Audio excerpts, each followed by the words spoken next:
Hi friends, ज्ञान विद्या classes में आप सभी का स्वागत है। मैं आपको फर्स्ट वीडियो के सेकंड पॉइंट आज कराने जा रही हूँ, क्योंकि मैंने फर्स्ट पॉइंट करा दिया आप मेरी इस फर्स्ट वीडियो में। तो आज मैं सेकंड वीडियो बना रही हूँ, इसमें मैं आपको सेकंड पॉइंट कराने जा रही हूँ, उपभोग व्यय की अवधारणा तथा घटक।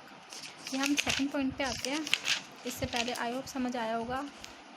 हम यहाँ पर आते हैं सेकेंड टॉपिक पे। सेकेंड टॉपिक क्या है हमारा? उपभोग व्यय की अवधारणा तथा इसके घटक।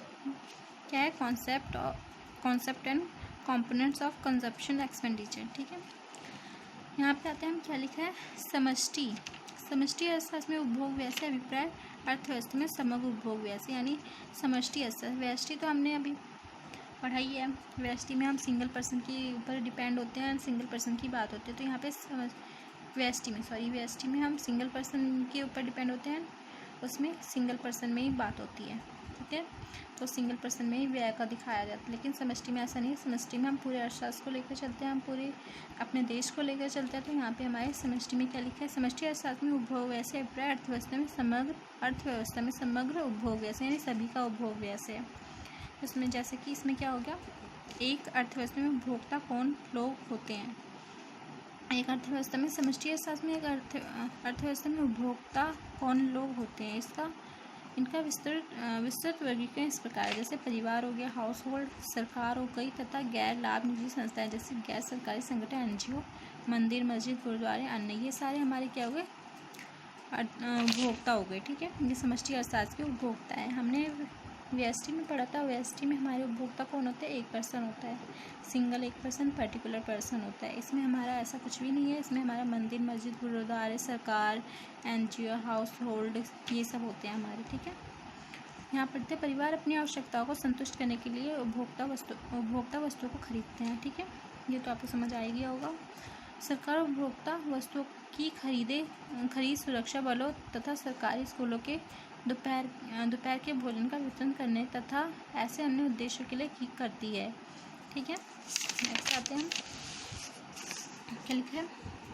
सरकार दान संस्थाएं दान हेतु उपभोक्ता वस्तुएं खरीदती है। यदि हम परिवार, सरकार तथा गैर लाभ निजी संस्थाओं द्वारा उपभोक्ता वस्तुओं की खरीद पर किए गए व्यय को जोड़कर हमें करें तो हमें अर्थव्यवस्था में किया जाने वाला, मतलब जो भी मंदिर, गुरुद्वारे, जो भी हम व्यय करते हैं, सरकार जो भी व्यय करती है, सरकारी स्कूलों के लिए, अस्पतालों के लिए, हॉस्पिटल्स के लिए, स्कूलों के लिए, कॉलेजेस के लिए, जो भी हमारे पूरे देश के ऊपर जो भी सरकार या मंदिर, मस्जिद, गुरुद्वारे जो भी खर्च करती है, वो क्या हो जाती है? हमारी समग्र व्यय। समग्र व्यय को हम यहाँ पे क्या देखते हैं? देखो, समग्र व्यय में हमारा क्या है? समग्र उपभोग व्यय में क्या क्या आते हैं? परिवारों द्वारा उपभोग व्यय, सरकार द्वारा उपभोग व्यय, गैर लाभ निजी संस्थाएं, एनजीओ, मंदिर, मस्जिद, गुरुद्वारे तथा अन्य द्वारा किए गए उपभोग व्यय, ये हमारे समग्र उपभोग व्यय में आता है। ठीक है, अब नीचे हम आते हैं। ये हमारे समग्र उपभोग व्यय में कौन कौन से पॉइंट्स हैं, ये हम देखते हैं। निवेश की अवधारणा तथा घटक क्या होता है? Concept and components of investment. निवेश क्या है? अब हम आके निवेश पे देखते हैं। सॉरी, हमारा ये थर्ड पॉइंट है। ठीक है, उससे रिलेटेड नहीं है, थर्ड पॉइंट है। निवेश क्या है? What is investment? हम जानते हैं कि पूंजी उत्पादन का एक महत्वपूर्ण कारक है। ठीक है, जो भी पैसा होता है, ठीक है, वो हमारे उत्पादन में बहुत ज़्यादा इंपॉर्टेंट होता है, यानी कैपिटल जो भी होता है। उत्पादन के उत्पादित कारकों के स्टॉक को पूंजी कहा जाता है। यानी हमें जो भी प्रोड्यूस करना है, उसके लिए हमारे पास जो भी सामान होता है उसे पूंजी कहा जाता है। पैसा या फिर जो भी रॉ मटेरियल सब होता है उसे पूंजी कहा जाता है। यह उन मानवकृत वस्तुओं, मैन मेड गुड्स का स्टॉक होता है। ठीक है, जिनका प्रयोग और अधिक उत्पादन करने के लिए किया जाता है। ठीक है, पूंजी के स्टॉक का निहितार्थ उत्पादकों की उत्पादन क्षमता है। जो भी उत्पादक होते हैं वो कितना उत्पादन कर सकते हैं, वो होता है पूंजी के स्टॉक का निहितार्थ होता है। ठीक है, उत्पादकों के पास पूंजी का स्टॉक जितना अत्यधिक अधिक होगा, उतनी ही उनकी वस्तुओं तथा सेवाओं को उत्पादित करने की क्षमता बढ़ेगी। उत्पादों के पास जो भी पूंजी का स्टॉक होता है वो अगर अधिक होगा तो वस्तु और सेवाओं को उत्पादन करने की क्षमता भी अधिक होगी। ठीक है, उत्पादकों का सदैव यह प्रयत्न रहता है कि उनके पूंजी स्टॉक में वृद्धि होती रहे, जिससे उनके उत्पादन करने की क्षमता के समय के साथ साथ वृद्धि जारी रहे। ठीक है, एक वर्ष के दौरान पूंजी के स्टॉक में होने वाली वृद्धि को उस वर्ष का निवेश कहा जाता है। यानी जो भी हमारी पूंजी में वृद्धि हुई है उसे हम एक वर्ष में निवेश कहते हैं। जो भी वृद्धि हुई है एक साल में, ठीक है, उसे हम कैसे डिफाइन करते हैं? आई से। I is equal to delta के। यहाँ पे आई क्या है? निवेश को कहते हैं, के को पूंजी का स्टॉक कहते हैं, डेल्टा के वर्ष के दौरान पूंजी के स्टॉक में परिवर्तन, यानी जो भी वृद्धि हुई है या कमी हुई है, जो भी ऐसे डिफाइन करेंगे। ठीक है, पूंजी के स्टॉक में परिवर्तन को पूंजी निर्माण भी कहा जाता है। ठीक है, जो भी पूंजी के स्टॉक में परिवर्तन होता है यानी चेंजेस होता है, पूंजी निर्माण यानी कैपिटल फॉर्मेशन भी कहा जाता है। अतः निवेश तथा पूंजी निर्माण शब्दों का प्रयोग एक दूसरे के स्थान पर किया जाता है। ठीक है, यानी पूंजी की जगह हम निवेश भी बोल सकते हैं।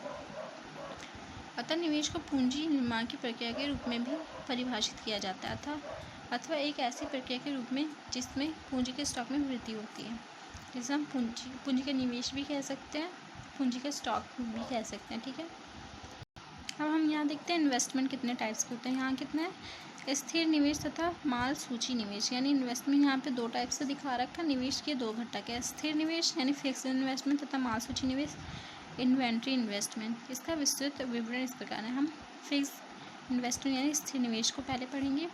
क्या है स्थिर निवेश? से अभिप्राय एक लेखा वर्ष की अवधि में उत्पादकों की स्थिर परिसंपत्ति के स्टॉक में वृद्धि का होना। मतलब जो भी स्थिर निवेश यानी फिक्स्ड इन्वेस्टमेंट जो भी होता है एक लेखा वर्ष की अवधि में, फाइनेंशियल ईयर में, जो भी उत्पादकों की स्थिर परिसंपत्ति, जैसे मशीनरी में कुछ भी फ़ायदा हुआ, मतलब जो भी उनको मैन्युफैक्चरिंग में जो भी फ़ायदा हुआ, उन्होंने दूसरी मशीन लगा ली है अपने मैन्युफैक्चरिंग में, एक और मशीनरी ऐड कर लिया, वो क्या हो गया?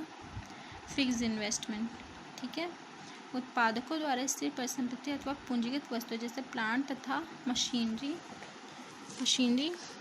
की खरीद पर किया गया वह स्थिर निवेश कहलाता है। ठीक है, उदाहरण के लिए हम पढ़ते हैं तो आपको ज़्यादा समझ आएगा। उदाहरण के लिए क्या लिखा है? यदि वर्ष 2017 के आरंभ में एक उत्पादक के स्टॉक में 8 मशीनें होती हैं तथा वर्ष 2017 के अंत में उसके पास 10 मशीनें हो जाती हैं, तो वर्ष 2017 के दौरान उसके स्थिर परिसंपत्ति के स्टॉक में 2 मशीनों की वृद्धि हो जाती है। तो क्या हो गया? वर्ष 2017 के दौरान उत्पादक का स्थिर निवेश यानी 2 मशीनें, यानी हमने फिक्स इन्वेस्टमेंट किया है।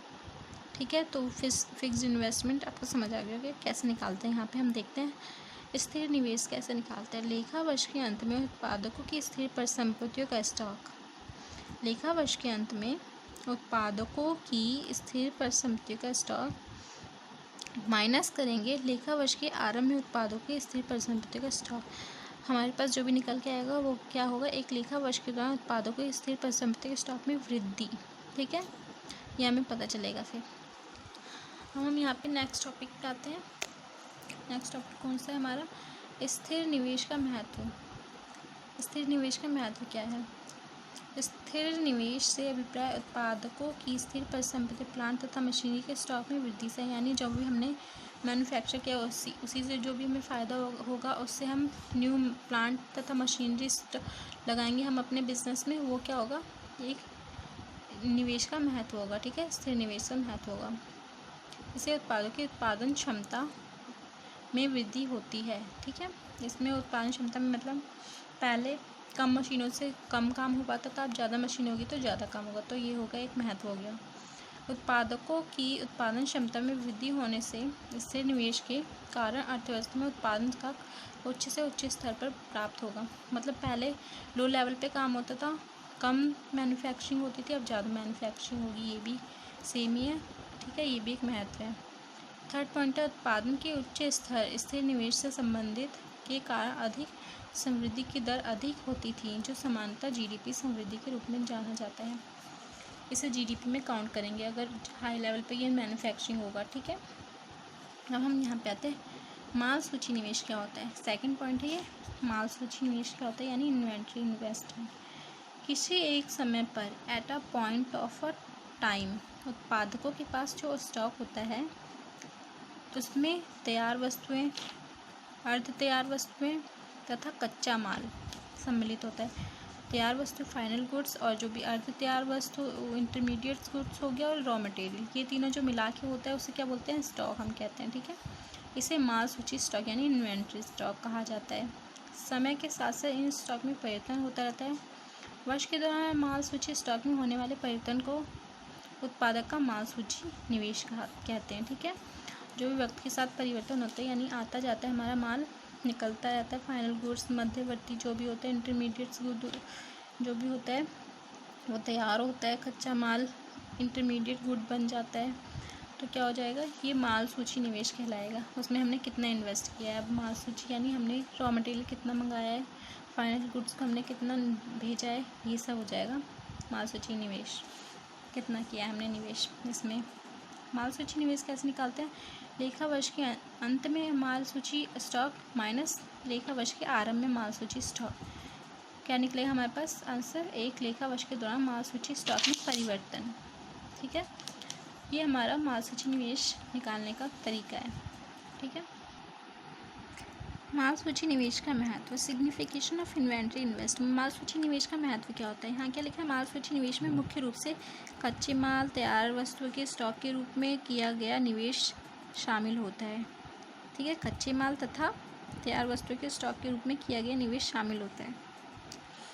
कच्चे माल का स्टॉक महत्वपूर्ण है क्योंकि यह उत्पादन की प्रक्रिया में आगतों की निरंतर पूर्ति सुनिश्चित करते हैं। यानी कच्चे माल का स्टॉक इसलिए भी ज़रूरी है क्योंकि अगर फाइनल गुड्स हमारे निकल गए हैं तो हम इसको अब फाइनल कर सकते हैं। यानी इसमें हमें थोड़ा बहुत काम करने की ज़रूरत है, पूरा ज़रूरत नहीं है काम करने की, क्योंकि ये पहले से आधा काम किया हुआ है। ठीक है, कच्चे माल का प्रचुर स्टॉक होने पर उत्पादक बाजार से दिन प्रतिदिन होने वाले खरीद से बच सकता है। यानी डेली हम जो रॉ मटेरियल खरीदना पड़ता है हमें, वो हमें रॉ मटेरियल ख़रीदना नहीं पड़ेगा। तो इसमें रॉ मटेरियल का होना भी बहुत ज़्यादा ज़रूरी है। मार्केट में प्राइस हाई लो होता रहता है, तो हमें इससे फ़र्क नहीं पड़ेगा अगर हमारे पास रॉ मटेरियल एक्स्ट्रा में पड़ा होगा। ठीक है, बिजनेस में प्रचुर स्टॉक होने पर उत्पादन बाजार से दिन प्रतिदिन होने वाली खरीद से बच सकते हैं। तो उनसे बाजार की अनिश्चितताओं, कच्चे माल की कीमत तथा उपलब्धता से संबंधित से बचा जा सकता है। ठीक है, तैयार वस्तुओं का स्टॉक महत्वपूर्ण है क्योंकि ये उत्पादों को बाजार में उनके उत्पादन की संभावित मांग को पूरा करने में सक्षम है। यानी तैयार वस्तु इसलिए इम्पोर्टेंट, ताकि हमारी डिमांड अगर मार्केट में ज़्यादा होगी तो हम फाइनल गुड्स को हम बेच सकते हैं। और अगर हमारे पास फाइनल गुड्स यानी हमारे पास तैयार वस्तुएं नहीं होंगी तो हमारा जो भी उसकी जो भी अपोजिट होंगे वस्तुएं, वो हमारे सारे क्या चल जाएंगे, उनके ऊपर चले जाएंगे। जो भी हमारी डिमांड होगी वो उसकी अगेंस्ट चली जाएगी। ठीक है, परचेज स्टॉक की अनुपस्थिति में घरेलू उत्पादकों को अपने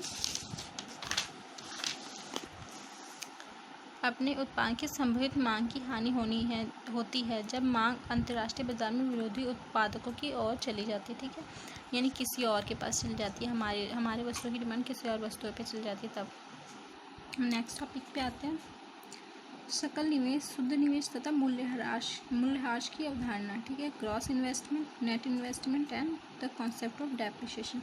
हम फर्स्ट पढ़िए ग्रॉस इन्वेस्टमेंट क्या होता है। तो यहाँ लिखा है, वर्ष के दौरान स्थिर परिसंपत्तियों को खरीदने के साथ साथ माल सूची स्टॉक पर किया गया व्यय सकल निवेश कहलाता है। ठीक है, हमने पीछे पढ़ा था, फिक्स्ड इन्वेस्टमेंट पढ़ा था। ठीक है, स्थिर निवेश एंड इन्वेस्टमेंट, इन्वेंट्री इन्वेस्टमेंट, ये इन दोनों पे व्यय करेंगे तो वो क्या होगा, सकल निवेश कहलाएगा। ठीक है, यानी इन दोनों की खरीद पे किया गया व्यय सकल निवेश कहलाएगा। अब हम इसमें सकल निवेश का फॉर्मूला देखते हैं, सकल निवेश कैसे निकलता है। लेखा वर्ष के दौरान स्थिर परिसंपत्ति की खरीद पर व्यय प्लस लेखा वर्ष के दौरान माल सूची स्टॉक पर व्यय क्या कहलाएगा, सकल निवेश। इन दोनों को ऐड कर देंगे तो सकल निवेश कहलाएगा। अब हम नीचे पढ़ते हैं क्या लिखा है, सकल निवेश में वर्तमान घिसी पिटी परिसंपत्ति के स्थान पर नई परिसंपत्तियों को खरीदने के लिए किया गया व्यय भी सम्मिलित होते हैं। यानी हम जो नई मशीनें लेते हैं वो भी सम्मिलित है, एंड जो पुरानी मशीनें हम खरीदते हैं वो भी हम सकल निवेश में ऐड करते हैं। हम जानते हैं स्थिर परिसंपत्ति का अनेक वर्षों तक बार बार उपयोग किया जाता है, किंतु उनके उपयोग की अपनी जीवन अवधि होती है। इन परिसंपत्तियों की टूट फूट होने पर इनके पुनः स्थापन यानी रिप्लेसमेंट, जो भी टूट फूट होती है मशीनों में, उन्हें रिप्लेसमेंट कराने की ज़रूरत भी पड़ती है। ठीक है, ये भी हम इसमें ऐड करते हैं। स्थिर परिसंपत्ति के मूल्यह्रास के कारण उनका पुनः स्थापन सकल निवेश का एक भाग होता है। यानी हम उसको जो भी डेप्रिसिएशन होता है उसे भी उसमें ऐड करते हैं, तो वो सारा इस सकल निवेश में कहलाता है, वो भी उसी का भाग होता है। किंतु इसके कारण पूंजी के विद्यमान स्टॉक में कोई शुद्ध वृद्धि नहीं होती। किंतु इसके कारण पूंजी के विद्यमान स्टॉक में कोई शुद्ध वृद्धि नहीं होती, इसके केवल विद्यमान पूंजी स्टॉक बना रहता है। यानी इसके कारण एक्स्ट्रा वृद्धि नहीं होती जो स्टॉक होता है, लेकिन हाँ जो पूंजी स्टॉक होती है वो बना रहता है। यदि सकल निवेश को घिसी पिटी परिसंपत्तियों के पुनः स्थापन पर किया गया व्यय को घटा दिया जाए तो इसे हम शुद्ध निवेश ज्ञात हो जाता है। यानी इसमें से अगर हमने जो भी हमारे पास घिसी पिटी परिसंपत्तियां हैं उनका पुनः स्थापन पर किया गया व्यय जो भी हमने रिप्लेसमेंट यानी डेप्रिसिएशन जो भी है वो हमने माइनस कर दिया तो हमारा शुद्ध निवेश निकल आएगा। इस प्रकार सकल निवेश से स्थिर परिसंपत्ति के मूल्यह्रास यानी डेप्रिसिएशन को घटाने से शुद्ध निवेश प्राप्त होगा। हमने यहाँ पे सकल निवेश ऊपर पढ़ा था एंड शुद्ध निवेश यानी शुद्ध निवेश नीचे पढ़ रहे हैं। ठीक है, शुद्ध निवेश कैसे निकलता है? शुद्ध निवेश के कारण पूंजी के स्टॉक में वृद्धि शुद्ध वृद्धि होती है। अब हम यहाँ पे देखेंगे शुद्ध निवेश का फॉर्मूला क्या है। सकल निवेश माइनस मूल्यह्रास यानी किसी पिटी स्थिर परिसंपत्ति के पुनः स्थापन पर व्यय, इसे हम माइनस कर देंगे। डेप्रिसिएशन जो भी हम माइनस कर देंगे सकल निवेश में से तो हमारा नेट इन्वेस्टमेंट यानी शुद्ध निवेश निकल के आ जाएगा। ठीक है, और अगर हम इसी का अपोजिट करेंगे सकल निवेश निकालने के लिए तो सकल निवेश के लिए शुद्ध निवेश प्लस मूल्यह्रास ये दोनों प्लस कर देंगे। अब हम यहाँ पे पढ़ते हैं मूल्यह्रास। ठीक है, मूल्यह्रास क्या होता है? हमने वहाँ पे हमने क्या पढ़ा था? ग्रॉस इन्वेस्टमेंट, नेट इन्वेस्टमेंट, हम डेप्रिसिएशन पढ़ेंगे। डेप्रिसिएशन ये रहा concept of depreciation. Concept of depreciation, जब स्थिर परिसंपत्तियाँ जैसे प्लांट तथा मशीनरी का प्रयोग किया जाता है तो समय समय टूट फूट, आकस्मिक हानि, नित्य क्रम मरम्मत तथा रखरखाव के अतिरिक्त के कारण उनके मूल्य में कमी हो जाती है। उनका मूल्य तब भी घट जाता है जब प्रौद्योगिकी या मांग में परिवर्तन के कारण उनका अप्रचलन हो जाता है। मूल्यह्रास सामान्य टूट फूट, आकस्मिक हानि की सामान्य दर तथा प्रत्याशित अप्रचलन यानी एक्सपेक्टेड ऑब्जर्वेशंस के कारण स्थिर परिसंपत्ति के उपयोग से मूल्य में होने वाली हानि है। ठीक है, मूल्यह्रास को स्थिर पूंजी का उपयोग भी कहा जाता है। इसका अर्थ है उत्पादन की प्रक्रिया में स्थिर पूंजी के मूल्य का उपयोग या मूल्यह्रास के कारण समय समय पर स्थिर परिसंपत्ति का पुनः स्थापन जरूरी हो। जो भी हमारे पास प्लांट तथा मशीनरी होती है उसे हम डेली यूज़ करते हैं मैन्युफैक्चरिंग के लिए। जो भी हम यूज़ करेंगे उसमें टूट फूट होगी, ख़राबी होगी, वो घिस पिट जाएगी और कई वर्षों तक यूज़ करेंगे तो उसकी वजह से और ज़्यादा वो ख़राब हो जाएगी। एंड आकस्मिक हानि यानी normal rate of accidental damage, जो भी घिस पिट जाती है, टूट फूट जाती है ज़्यादा यूज़ करने के लिए। और प्रत्याशित अप्रचलन। ठीक है, इसका मतलब होता है जैसे कि डिमांड के ऊपर होता है। पुराना मॉडल हो गया कोई सामान, अब न्यू मॉडल हमारे पास आएगा 10 साल बाद तो किसका ज़्यादा डिमांड होगी? न्यू मॉडल की होगी, तो पुराने मॉडल की नहीं होगी, तो हम उसको आगे जाके बेचेंगे तो जो भी सामान लेने वाला है वो पुराना मॉडल नहीं लेगा, वो न्यू मॉडल लेगा, तो इसके कारण प्रत्याशित अप्रचलन भी हो जाता है। ठीक है, और बाकी आपको पता ही है सामान्य टूट फूट जो भी होती है, आकस्मिक हानि अचानक से टूट फूट गई है। ठीक है, और सामान्य जो टूट फूट जो नॉर्मल होती रहती है डेली यूजेस में, ये सब जो भी टूट फूट होती है वो मूल्यह्रास में ही सब जाता है। ठीक है, इसके ये मूल्यह्रास की अवधारणा है। नेक्स्ट आते हैं हम मूल्यह्रास की अवधारणा के बाद पीछे क्या लिखा है इसमें और जाता है। स्थिर परिसंपत्ति के पुनः स्थापन हेतु फंड्स या कोषों का प्रावधान करना जरूरी हो जाता है। यानी हम एक्स्ट्रा में पैसे लेकर चलते हैं हमारी मशीनों की मरम्मत के लिए। ठीक है, इस प्रावधान का अनुमान वार्षिक आधार पर लगाया जाता है। यानी हम 1 साल 2 साल के लिए हम पहले से फिक्स करके चलते हैं कि हमारे 1 साल में ये मशीन हमारी कितनी ख़राब हो सकती है। उदाहरण के लिए यदि एक मशीन 10 लाख की खरीदी जाती है और इसके उपयोग की प्रत्याशित जीवन अवधि 10 वर्ष है, ठीक है, कि 10 साल चल सके, तो फंड का वार्षिक प्रावधान 10 वर्ष के बाद मशीन का पुनः स्थापन करने हेतु 10 लाख को 10 से डिवाइड कर देंगे तो कितना 1 लाख। इसे मूल्यह्रास आरक्षित कोष यानी डेप्रिसिएशन रिजर्व फंड कहा जाता है। इसे हम पहले से ऐड करके रख लेंगे कि 10 साल बाद हमें इस मशीन में एक्स्ट्रा पैसे कितने लगाने पड़ेंगे, उसे क्या बोलेंगे? मूल्यह्रास आरक्षित कोष डेप्रिसिएशन रिजर्व फंड कहा जाएगा। ठीक है, इसीलिए हम पहले से इसे पैसे लेके चलते हैं एक मशीनरी के लिए। अब हम आगे चलते हैं नीचे। बाकी तो आपको 2 पॉइंट्स पते थे, हम तीसरे पॉइंट पे आते हैं। एक्सपेक्टेड ऑब्जर्वेशंस यानी प्रत्याशित अपचलन क्या होता है? प्रत्याशित अपचलन की अवधारणा का सविस्तार विवरण जरूरी है। यह आवश्यक है कि प्रत्याशित अथवा पूर्व ज्ञान अपचलन तथा अप्रत्याशित अथवा अनपेक्षित अपचलन में अंतर को समझ लिया जाए। प्रत्याशित अपचलन दो घटक हैं, ठीक है। यहाँ क्या है, एक होता है यानी प्रत्याशित अपचलन, दूसरा होता है अप्रत्याशित अपचलन। तो हम पहले पढ़ेंगे प्रत्याशित अपचलन क्या होता है। प्रत्याशित अपचलन में प्रौद्योगिकी में परिवर्तन के कारण जब स्थिर परिसंपत्ति का अपचलन हो जाता है तब उनके मूल्य में हानि होती है। यानी ब्लैक एंड वाइट टीवी बनाने वाला प्लांट तो अपचलित हो जाता है जब रंगीन टीवी बनाने वाली प्रौद्योगिकी सफल खोज हो जाती है। यानी ब्लैक एंड वाइट की डिमांड कम हो जाती है जब कलरफुल टीवी आ जाती है, ठीक है। जैसे हम अब नीचे आते हैं, मांग में परिवर्तन। फर्स्ट पॉइंट तो प्रौद्योगिकी में परिवर्तन है, दूसरा मांग में परिवर्तन। मांग में परिवर्तन के कारण जब स्थिर परिसंपत्ति का अपचलन हो जाता है तब भी उनके मूल्य हानि होती है। जैसे रबड़ के जूते बनाने वाला प्लांट तथा अपचलित हो जाता है जब रबड़ जूतों के स्थान पर चमड़े के जूते की मांग होने लगती है। तो डिमांड के ऊपर डिपेंड करता है, लोगों की डिमांड किसके ऊपर है ज़्यादा। रबड़ के छोड़ के चमड़े की जूते की डिमांड होती है, तो यहाँ पे इसकी मांग की वजह से ये चेंजेस हो जाते हैं, ठीक है।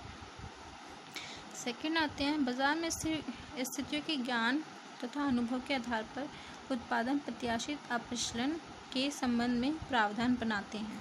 अप्रत्याशित अपचलन क्या होता है। अनएक्सपेक्टेड ऑब्जर्वेशंस के दो कारण हैं, इस प्रकार है। प्राकृतिक आपदाएं, नेचुरल क्लाइमेट्स जैसे भूकंप, बाढ़ तथा आर्थिक मंदी के कारण परिसंपत्तियां के बाजार मूल्य में गिरावट, ठीक है। स्थिर परिसंपत्ति के मूल्य में हानि जो कि अप्रत्याशित अपचलन के कारण होती है, जैसे पूंजीगत हानि, कैपिटल लॉस कहा जाता है। यह हानि मूल्यह्रास अथवा मूल्यह्रास आरक्षित कोष का भाग नहीं होती, ठीक है। यानी जो पूंजीगत हानि होती है वो हमारे मूल्यह्रास का भाग नहीं होती है। इसमें ये दोनों पॉइंट्स आते हैं। आर्थिक मंदी के कारण जो भी हमारी डिमांड कम हो जाती है, जो भूकंप, बाढ़, इसकी वजह से, ठीक है। मूल्यह्रास के अनुमान के लिए केवल प्रत्याशित अपचलन को ध्यान में रखा जाता है, ना कि अप्रत्याशित अपचलन। यानी हम सिर्फ प्रत्याशित अपचलन को ज़्यादा ही फोकस करेंगे, क्योंकि अप्रत्याशित पे ज़्यादा हमें कोई फोकस नहीं करना है, ये हमारे लिए इम्पोर्टेंट नहीं है ज़्यादा। तो हम यहाँ नेक्स्ट आएंगे। नेक्स्ट क्या है टॉपिक, नेक्स्ट टॉपिक क्या है, मूल्यह्रास आरक्षित कोष का महत्व।